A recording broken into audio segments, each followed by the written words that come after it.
जान लो बेटा आ गए हो तुम बिहार में, जहाँ बच्चा बच्चा रखता लेके कट्टा डाल में। कंचन राज हाजीपुर वैशाली। कट्टा डाल में तो जान लो बेटा आ गए हो तुम बिहार में,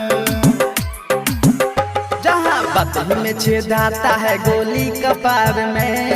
जान लो बेटा आ गए हो तुम बिहार में, जान लो बेटा आ गए हो तुम बिहार में, जहाँ बदन में छेद आता है गोली कपार में। तो जान लो बेटा आ गए हो तुम बिहार में, जहाँ बच्चा बच्चा रखता लेके कट्टा डाल में, कट्टा डाल में। तो जान लो बेटा आ गए हो तुम बिहार में, जहाँ बदन में छेद आता है गोली कपार में।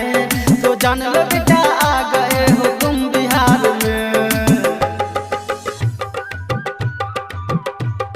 कट्टा डाल में, जहाँ बच्चा बच्चा रखता लेके कट्टा डाल में।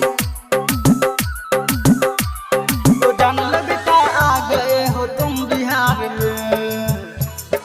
ऐसे तो बिहार दिल का राजा होता है, ऐसे तो बिहार दिल का राजा होता है।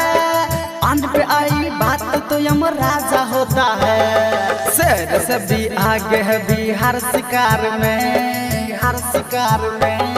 शेर से भी आगे है बिहार शिकार में। तो जान लो बेटा आ गए हो तुम बिहार में, बच्चा बच्चा रखता जहाँ कट्टा डाल में। तो जान लो बेटा आ गए हो तुम बिहार में, कट्टा डाल में,